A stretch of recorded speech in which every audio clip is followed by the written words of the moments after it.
متی کی انجیل اس کا پہلا باب پہلی آیت سے خداوند کے حضور تلاوت کریں گے۔ یسوع مسیح ابن داؤد ابن ابراہیم کا نسب نامہ۔ ابراہیم سے اسحاق پیدا ہوا اور اسحاق سے یعقوب پیدا ہوا اور یعقوب سے یہودا اور اس کے بھائی پیدا ہوئے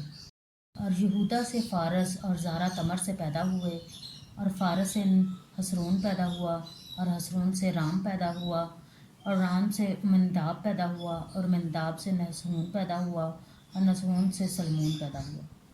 اور سلمون سے بوئز راہب سے پیدا ہوا اور بوئز سے عبید روت سے پیدا ہوا اور عبید سے یسی پیدا ہوا اور یسی سے داؤد بادشاہ پیدا ہوا اور داؤد بادشاہ سے سلمان اس عورت سے پیدا ہوا جو پہلے اوریا کی بیوی تھی اور سلیمان سے ربام پیدا ہوا اور ربام سے ابیہ پیدا ہوا اور ابیہ سے آسا پیدا ہوا اور آسا سے یسوت پیدا ہوا اور یسوت سے یورام پیدا ہوا اور یورام سے عزیہ پیدا ہوا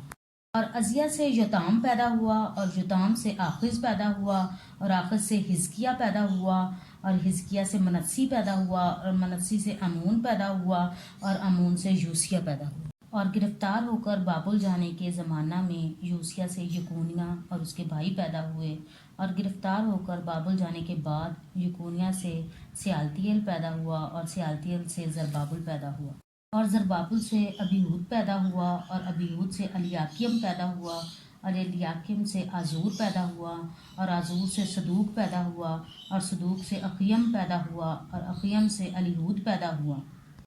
اور الیہود سے الیعزر پیدا ہوا اور الیعزر سے متان پیدا ہوا اور متان سے یعقوب پیدا ہوا اور یعقوب سے یوسف پیدا ہوا۔ یہ اس مریم کا شوہر تھا جس سے یسوع مسیح پیدا ہوا جو مسیح کہلاتا ہے۔ بس سب پشتیں ابراہیم سے داؤد تک 14 پشتیں ہوئیں اور داؤد سے لے کر گرفتار ہو کر بابل جانے تک 14 پشتیں اور گرفتار ہو کر بابل جانے سے لے کر مسیح تک 14 پشتیں ہوئیں۔ اب یسوع مسیح کی پیدائش اس طرح ہوئی کہ جب اس کی ماں مریم کی منگنی یوسف کے ساتھ ہو گئی تو ان کے اکٹھے ہونے سے پہلے وہ روح القدس کی قدرت سے حاملہ پائی گئی۔ بس اس کے شوہر یوسف نے جو راست باز تھا اور اسے بدنام کرنا نہیں چاہتا تھا اسے چپکے سے چھوڑ دینے کا ارادہ کیا۔ وہ ان باتوں کو سوچ ہی رہا تھا کہ خداوند کے فرشتہ نے اسے خواب میں دکھائی دے کر کہا، اے یوسف ابن داؤد، اپنی بیوی مریم کو اپنے ہاں لے آنے سے نہ ڈر، کیونکہ جو اس کے پیٹ میں ہے وہ روح القدس کی قدرت سے ہے۔ اس کے بیٹا ہوگا اور اس کا نام یسوع رکھنا، کیونکہ وہی اپنے لوگوں کو ان کے گناہوں سے نجات دے گا۔ یہ سب کچھ اس لیے ہوا جو خداوند نے نبی کی معرفت کہا تھا وہ پورا ہو کے